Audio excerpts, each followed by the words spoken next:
파란 나라라는 동요를 알고 계십니까? 가사가 이렇습니다. 파란 나라를 보았니? 꿈과 사랑이 가득한 파란 나라를 보았니? 천사들이 사는 나라. 그래서 울타리도 없는 나라, 또 맑은 강이 흐르는 나라. 무지개를 넘으면 파란 나라를 찾을 수가 있나? 텔레비전에도 있고 동화책에도 있고, 그런데 정작 아무리 봐도 없고 아는 사람도 없는 그런 나라. 누구나 가고 싶어 하는데 그저 생각만 하는 그런 나라. 그런데 그걸 한번 우리가 해보자 라고 외치는 그런 노래입니다. 한 번은 아이들과 함께 그 동요를 듣다가 문득 하나님 나라가 생각이 났어요. 특히 누구나 가고 싶어 하는데 그냥 생각만 하고 있는 그런 나라라고 하는 이 대목에서 우리도 딱 그런 느낌으로 하나님 나라를 생각하고 대하고 있는 것은 아닌가 하는 생각도 들었습니다. 성경에는 분명히 나오는데, 분명히 그런 얘기를 많이 하는데 실제로는 발견하기가 어려운 그런 것, 그저 생각만 하고 있는 그런 나라 말이죠. 결국 묻고 싶은 거는 이런 것 아닌가요? 하나님 나라는 정말 왔는가? 정말 하나님 나라가 이곳에 왔는가?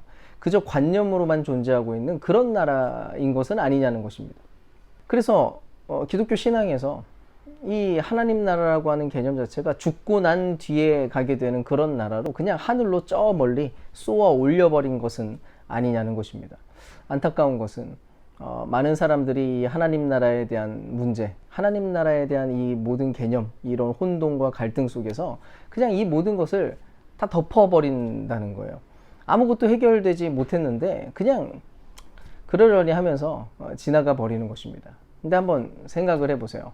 예수님은 분명히 하나님 나라가 가까이 왔다라고 이야기했어요.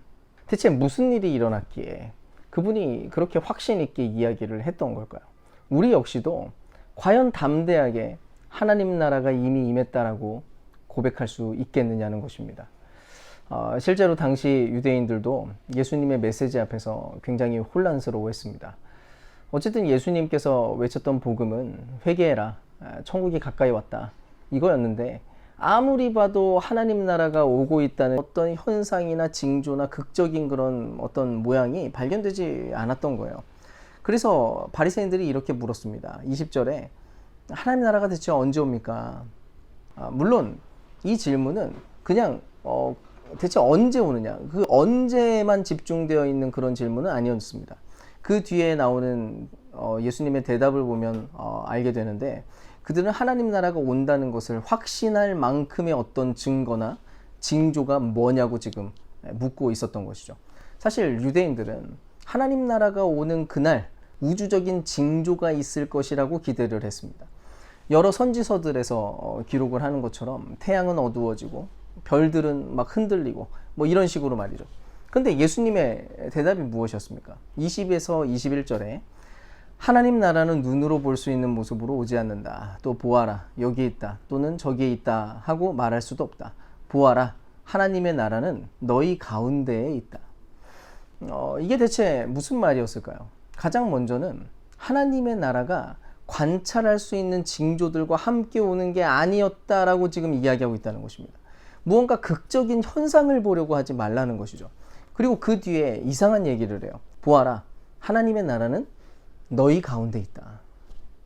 많은 사람들이 이 구절을 가지고 이제 오해를 하곤 합니다. 개역개정에서는 하나님 나라는 너희 안에 있다, 이렇게 해석을 해가지고 더 그렇게 느껴지는데, 마치 이 나라가 우리 마음속에 있다 라고 말한 것처럼 이렇게 착각을 불러일으킨다는 거죠. 근데 조금만 생각을 해봐도 이게 말이 되지 않는 게, 예수님은 지금 바리새인들과 대화를 하고 있는 중이에요. 근데 예수님이 그들에게 지금 너희의 마음 안에 하나님 나라가 있다, 이렇게 얘기를 했을까요? 그럴 리가 없습니다. 오히려 하나님 나라가 존재하지 않는, 가장 존재하지 않는 곳을 굳이 꼽는다면 그게 바로 너희들의 마음이다, 이렇게 말했을 거예요. 너희 안에, 너희 가운데, 이 말은 지금 마음이 아니라 바리새인들 한가운데 서 계시고 있는 바로 그분, 곧 예수님 자신을 두고 했던 말이에요. 지금 바리새인들은 하늘의 징조와 특별한 현상을 찾으려고 애를 쓰고 있는데, 그거 보지 마라, 그럴 필요가 없다, 지금 그 얘기를 하는 겁니다. 다른 데 보지 마, 그럴 필요 없어, 지금 너희 한가운데 있는 나를 봐, 바로 나를 보라고. 하나님 나라가 임한 것을 알고 싶어? 그러면 너희는 나를 보아야 돼. 하나님 나라가 가까이 왔음을 알고 싶어? 그러면 지금 너희 한가운데 서 있는 나를 주목해라. 그러면 알게 될 것이다. 하나님 나라가 바로 여기 있다는 것을 알게 될 것이다. 만약 우리가 예수님이 했던 이 말씀을 곧이곧대로 받아들이고 믿는다면, 그러니까 하나님 나라를 찾고 싶거든, 예수님을 바라보라는 이 말에 진실하게 반응하려 한다면, 이제 우리가 궁금해야 되는 것은 이것입니다. 과연 예수님은 이 세상을 어떤 눈으로 보셨는가 하는 점이에요. 그분의 눈에 비춰졌던 세상, 그분이 살아가던 세상은 대체 어떤 모습이었느냐는 것입니다. 만약 우리가 예수님과 똑같은 방식으로 이 세상을 볼 수 있다면, 그때 하나님 나라가 무엇인지, 그 나라 안에서 산다는 게 대체 무엇인지도 깨닫게 될 거예요. 일단 확실하게 받아들여야 될 게 있는데, 적어도 예수님은 이 세상이 하나님으로 충만하게 젖어 있다는 그 사실을 믿었다는 것입니다. 사실 이것은 구약시대에도 알려져 있었던 그런 이야기였어요.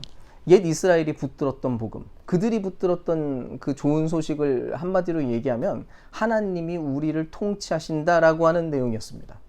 이집트를 탈출하던 그때, 홍해를 가르시던 그때, 아말렉과의 전투 속에서 손을 들면 이기고 손을 내리면 지게 되는 그런 현실 상황에서, 어쨌든 이스라엘이 걸어갔던 수많은 삶의 여정들, 그 걸음들 속에서 그들 자신들 뿐만 아니라 온 세계가 깨달아야만 했습니다. 아, 하나님이 이들을 다스리고 있구나. 하나님이 통치하고 계시는구나. 하나님이 이 나라를 인도하고 있구나. 바로 그 복음이 전달되고 인정되어야 했던 것이죠. 그분의 이름이 거룩히 여김을 받는 일, 그분의 영광과 그분의 명예가 드높아지는 그 일들이 성취되어야 했었다는 것입니다. 근데 문제는 이것이 그대로 이루어지지 못했다는 것 아닌가요?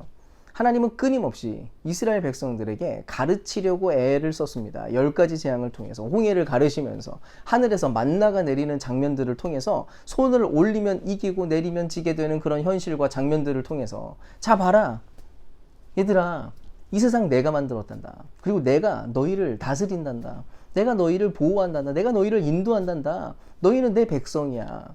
그런데 이 모든 내용들을 다 보고 나서도 이스라엘 백성들이 그것을 믿지 못하는 거예요. 끊임없이 주변에 있는 다른 나라들을 배우려고 합니다. 주변 나라들의 삶의 방식들을 그대로 답습하려고 합니다. 다른 신들을 섬기는 짓을 계속해서 반복해요. 그런데 드디어 예수님이 왔어요. 그리고 그분은 기존의 이스라엘과 전혀 다른 모습으로 살아갔다는 거예요.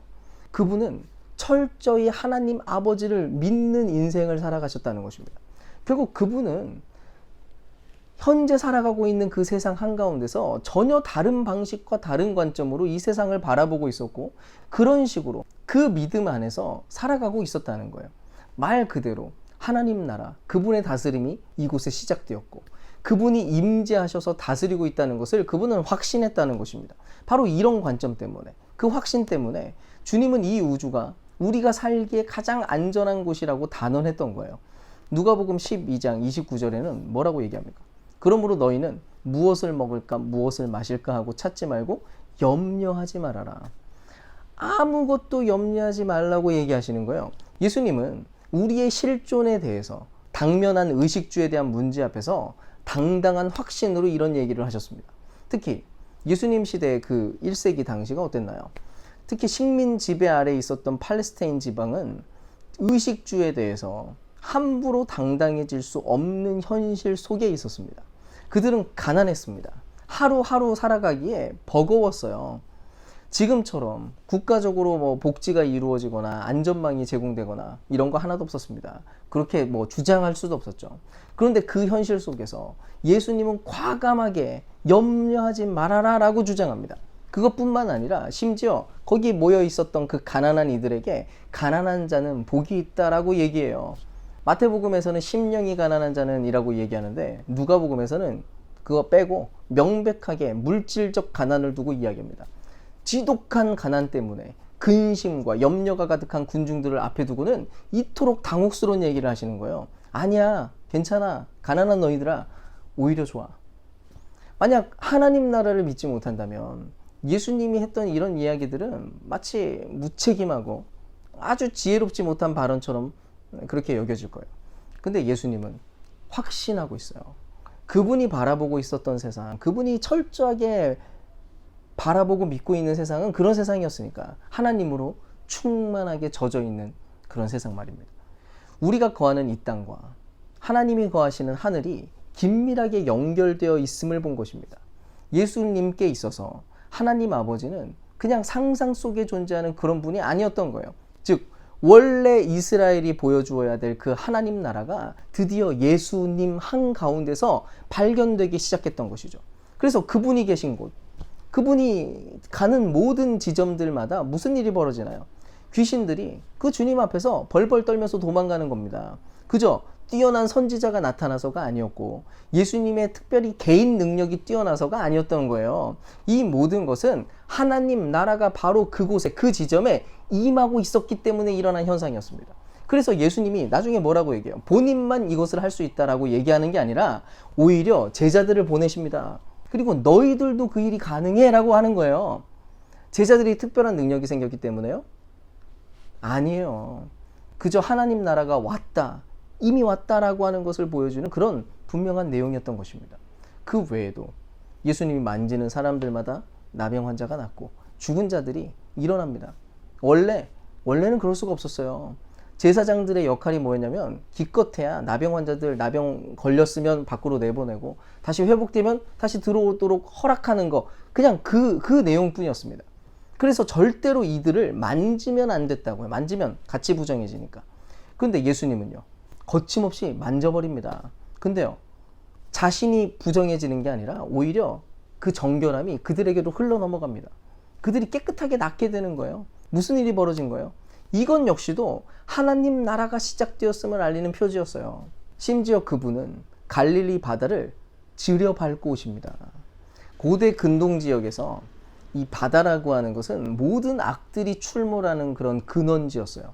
그런데 그 악의 근원지를 예수님이 지려밟고 오신 거예요. 마침내 하나님 나라가 왔다. 그분이 다스리기 시작한다. 모든 악은 지금 굴복하고 있다. 바로 이런 세상이 예수님이 바라보고 살아가시던 바로 그런 세상이었다는 것이죠.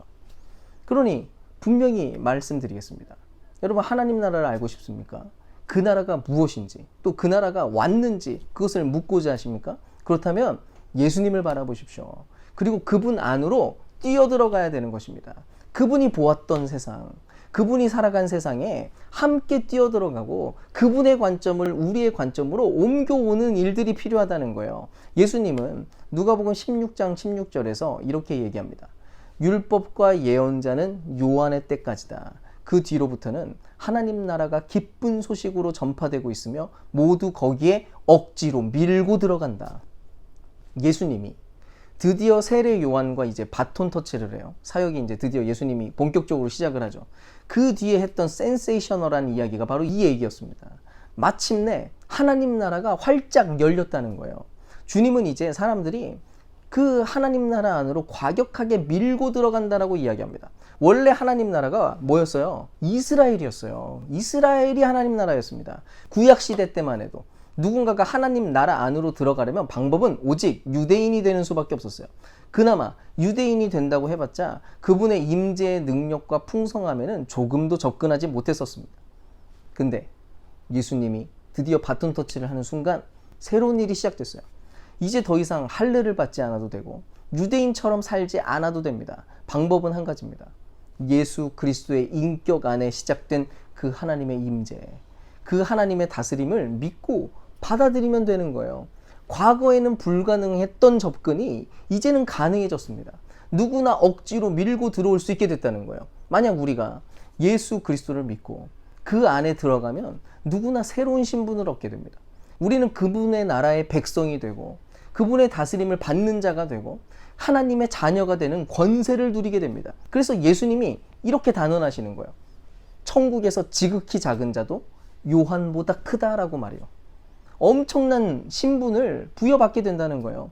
엄마에게서 난 자들 중에 가장 크다고 말했던 게 요한이에요. 근데 그 요한보다 예수 안에 있는 모든 자들이 훨씬 더 크다는 겁니다. 즉 압도적인 새 신분이 주어질 것이라는 바로 그 얘기를 예수님이 하셨던 거예요. 그래서 이제 우리에게 남겨진 것은 우리의 대답뿐입니다. 한스 퀼이라는 신학자가 이야기한 것처럼 예수님을 받아들일 것인가? 그분을 거부하실 것인가? 그것이 곧 하나님 나라에 들어갈 건가? 아니면 그 나라를 거부할 것인가? 이것과 연결된다고 했습니다. 우리가 회개한다면, 그렇게 그리스도를 받아들인다면 우리는 그분과 함께 그 나라에 서게 됩니다. 회개는 돌아서는 것입니다. 하나님 없는 세상, 하나님 없는 삶의 모든 방식들을 거절하고 거기에서 돌이켜서 하나님이 다스리는 세상을 받아들이고 그 안에 살아가는 것입니다. 그런 사람들은 진심으로 이렇게 기도할 거예요. 하늘의 뜻이 이루어진 것 같이 땅에서도 이루어지이다. 하나님의 모든 의지가 이 땅, 우리가 살고 있는 이 모든 곳에서 이루어지기를, 내 뜻과 내 의지가 성취되는 것이 아니라 오직 하나님의 뜻이 성취되기를, 이 세상이 추구하고 있는 모든 다른 비전, 내가 추구하는 모든 비전이 아니라 오직 하나님의 뜻과 그분의 다스림이 모든 지점에서 유효해지기를, 그거를 소망할 수밖에 없다는 것입니다.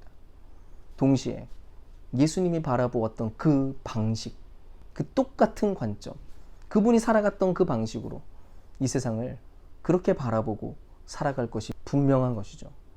하늘에서 만나를 내려주신 그분이 바로 우리의 하나님이라는 것을 알고, 아무리 흉폭한 풍랑이 이는 바다라고 할지라도 그저 밟고 건너게 만드시는 그런 분이라는 것을 우리가 믿는 것입니다. 그렇게 염려 없이 살아가는 법을 배우고, 거침없이 나누고, 그래서 거침없이 사랑하는 법도 배워가면서 그렇게 예수님의 풍성함을 닮아가는 것이죠. 사랑하는 여러분, 하나님 나라가 무엇인지 알고 싶습니까? 그 나라가 정말 임했다는 것을 알고 싶습니까? 엉뚱한 데서 찾지 마세요. 죽음 이후로 저 하늘로 쏘아 올려버리지도 마시고, 단지 우리의 도덕과 우리의 윤리성으로 만들어내야 될 어떤 무언가라는 착각도 버리십시오.